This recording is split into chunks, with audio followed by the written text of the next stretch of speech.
সবাইকে স্বাগত দীপ্ত সংবাদে, সাথে রয়েছে দোলা ডলরেস। পুলিশের সাবেক আইজি চৌধুরী আবদুল্লাহ আল মামুন ও সেনা কর্মকর্তা জিয়াউল আহসান সহ সাবেক ৮ কর্মকর্তার বিরুদ্ধে জুলাই আগস্টের মানবতাবিরোধী অপরাধের তদন্ত শেষ করতে ১৯ ডিসেম্বর পর্যন্ত সময় দিয়েছে ট্রাইব্যুনাল। ওই দিন পরবর্তী শুনানি হবে। বুধবার ট্রাইব্যুনালে এই শুনানি শেষে আসামিদের কারাগারে পাঠানো হয়।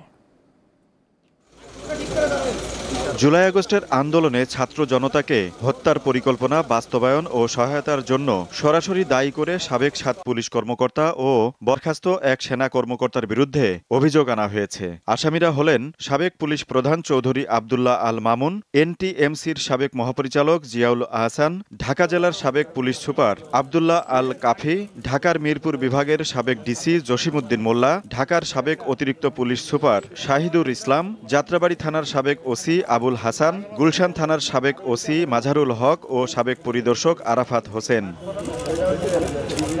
বুধবার সকালে পুলিশ ভ্যানে আসামিদের ট্রাইব্যুনালে হাজির করা হয়। একে একে তাদের বিরুদ্ধে অভিযোগ আদালতে উত্থাপন করেন চিফ প্রসিকিউটর। চৌধুরী আবদুল্লাহ আল মামুন সাহেবের বিরুদ্ধে superior command responsibility, planning, preparation, order, Savar অঞ্চলের একজন এসপি, একজন এএসপি, একজন ওসি, যারা আশুলিয়াতে 6টা ছেলেকে গুলি করে হত্যা করার পরে লাশ পুলিশের ভ্যানে তুলে পেট্রোল দিয়ে আগুন জ্বালিয়ে তাদেরকে পুড়িয়ে নিশ্চিহ্ন করতে চেয়েছে। গুলশানে তার নেতৃত্বে কতগুলো হত্যাকাণ্ড হয়েছে আমি নাম ধরে ধরে বলেছি। এর বাইরে যাত্রাবাড়ী থানার একজন অফিসার ছিল যে যাত্রাবাড়িতে কয়েকশো ছেলেকে গুলি করে হত্যা করা হয়েছে। জিয়াউল আহসানের বিরুদ্ধে বিচার বহির্ভূত হত্যা, গুম ও খুনের অভিযোগ আনা হয়েছে। জিয়াউল আহসান হত্যাকাণ্ড থেকে শুরু করে অপহরণ, নির্যাতন, গুম এগুলোর সাথে জড়িত ছিলেন। তার বিরুদ্ধে সুস্পষ্ট অভিযোগ এসেছে।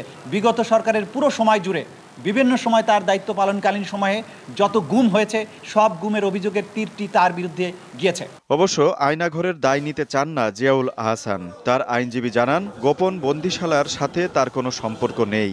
আয়নাঘর নামক যে একটা ভয়ঙ্কর তথ্য, সেই তথ্যটা নিয়ে যে মিডিয়া যে ট্রায়ালটা করছে, সেই ট্রায়ালটা ওনার পরিবারের জন্য এবং ওনার জন্য অত্যন্ত মর্মান্তিক। শুনানির সময় ভুল অভিযোগের কারণে কাঠগড়ায় গুলশান থানার সাবেক ওসি মাজারুল হক নিজেকে নির্দোষ দাবি করে কান্নায় ভেঙে পড়েন। অবশ্য তার বিরুদ্ধে গুলশান এলাকার হত্যাকাণ্ডের অভিযোগ পড়ার সময় তিনি চুপ ছিলেন। পরে আসামিদের কারাগারে নেওয়া হয়। আজিজুল ইসলাম, দীপ্ত সংবাদ, ঢাকা। আন্তর্জাতিক অপরাধ ট্রাইব্যুনাল আইন সংশোধনের খসড়া অনুমোদন দিয়েছে অন্তর্বর্তী সরকারের উপদেষ্টা পরিষদ। এতে রাজনৈতিক দলের বিরুদ্ধে ব্যবস্থা নেওয়ার সুযোগ রাখা হয়েছে। বুধবার সচিবালয়ে অনুষ্ঠিত বৈঠকে এই অনুমোদন দেওয়া হয়। সচিবালয়ে অন্তর্বর্তী সরকারের উপদেষ্টা পরিষদের এটি প্রথম বৈঠক। এতে অংশ নিতে দায়িত্ব গ্রহণের পর প্রথমবারের মতো সচিবালয়ে যান প্রধান উপদেষ্টা ডক্টর মোহাম্মদ ইউনূস। সচিবালয়ে তাকে স্বাগত জানান আইন উপদেষ্টা আসিফ নজরুল ও শিল্প উপদেষ্টা আদিলুর রহমান খান। সন্ধ্যায় ফরেন সার্ভিস একাডেমিতে বৈঠকের বিষয়ে ব্রিফ করবে প্রধান উপদেষ্টার প্রেস উইং।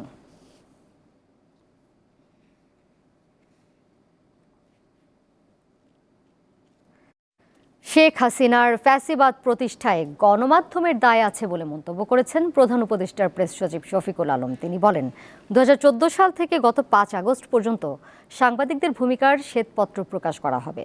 বুধবার জাতীয় প্রেসক্লাবে জুলাই গণহত্যায় গণমাধ্যমের ভূমিকা, জবাবদিহিতা ও সংস্কার প্রস্তাব শীর্ষক আলোচনা সভায় প্রেস সচিব এসব কথা বলেন।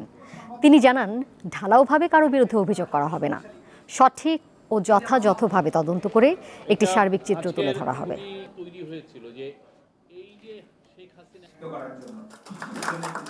১৬ বছরে যে ভয়াবহ একটা ফ্যাসিবাদী রেজিম হলো, এইটা ফ্যাসিবাদী ব্যবস্থা কায়েম করতে হলে সম্মতি উৎপাদন করতে হয়। এই সম্মতি উৎপাদনের কাজ করেছেন বাংলাদেশের বিশাল সংখ্যক সাংবাদিক বৃন্দ। যারা সাংবাদিক আছেন, গত ১৬ বছরে কার কি রোল ছিল সেটা নিয়ে গবেষণা করেন। বিএনপি কাউকে নির্বাচনে আনার কথা বলেনি, একথা জানিয়েছেন দলটির মহাসচিব মির্জা ফখরুল ইসলাম আলমগীর। তিনি জানান, বিএনপির বক্তব্য হচ্ছে, আওয়ামী লীগ একটি রাজনৈতিক দল, তারা নির্বাচন করবে কিনা তা নির্ধারণ করবে জনগণ। কিন্তু গণমাধ্যমে বিষয়টি সঠিকভাবে আসেনি। বুধবার ফেনীতে ইস্কান্দার মজুমদার বাড়ি প্রাঙ্গণে বন্যায় ক্ষতিগ্রস্ত শিক্ষার্থী ও জনসাধারণের মাঝে শিক্ষা উপকরণ ও ঢেউটিন বিতরণকালে তিনি এসব কথা বলেন। মির্জা ফখরুল আরও বলেন, আওয়ামী লীগের দস্যুরা পালিয়েছে, দেশের সবাইকে ঐক্যবদ্ধ হতে হবে, নতুন সরকার জঞ্জালগুলো পরিষ্কার করে একটা নির্বাচন দেবে, সেই নির্বাচনের মাধ্যমে দেশ এগিয়ে যাবে। আওয়ামী লীগকে রাজনীতি করার সুযোগ দিকে আমরা দিচ্ছি, এই কথাটা সঠিক হয় নাই পক্ষে পক্ষে। আমরা খুব পরিষ্কার করে আমাদের অবস্থা পরিষ্কার করেছি। আমরা বলেছি যে আওয়ামী লীগকে রাজনৈতিক দল, কে নির্বাচন করবে, কে রাজনীতি করবে, কে রাজনীতি করবে না, সেটা তো নির্ধারণ করবে জনগণ। 15 বছরের যে জঞ্জাল, সে জঞ্জালকে সাফ করতে সময় লাগে, কিন্তু আপনার 3 মাসের মধ্যে কিছুটা পুরোপুরি সম্ভব। এখন ওনাদেরকে একটু সময় দিতে হবে, ওরা কাজ শেষ করে ফেললে নিশ্চয়ই নির্বাচন হবে এবং জনগণের সরকার আসবে। তো আমরা বলেছি এটা একটু তাড়াতাড়ি করলে ভালো। রাজধানীর উত্তরা থেকে 2 ছিনতাইকারীকে গ্রেপ্তার করেছে ঢাকা মহানগর পুলিশ। তাদের কাছ থেকে জব্দ করা হয় নগদ টাকা, বিদেশি মুদ্রা ও মোবাইল সহ বিভিন্ন মালামাল।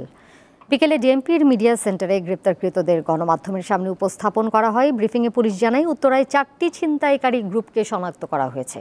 এসব ছিনতাইকারীর বেশিরভাগই পরিবার বিচ্ছিন্ন। তাদের মূল টার্গেট মাদকের অর্থ সংগ্রহ করা।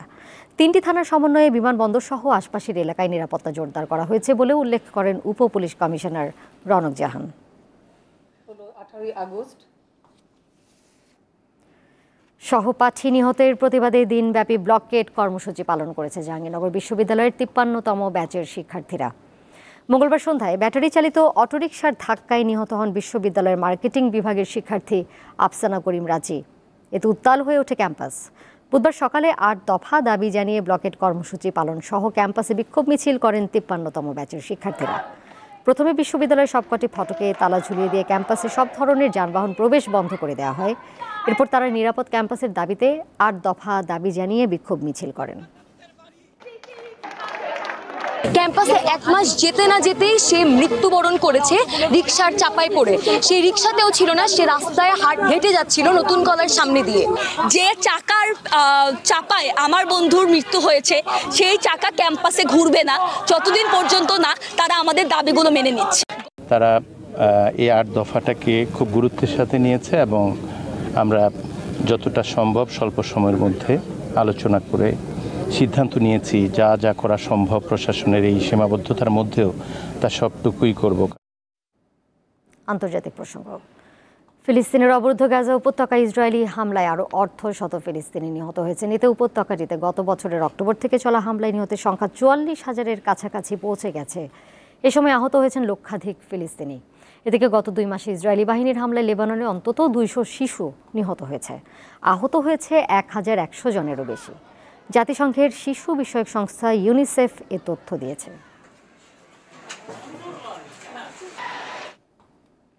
আর এই ছিল এখনকার মতো। পরের সংবাদ রাত 11টায় দেখার আমন্ত্রণ রইল।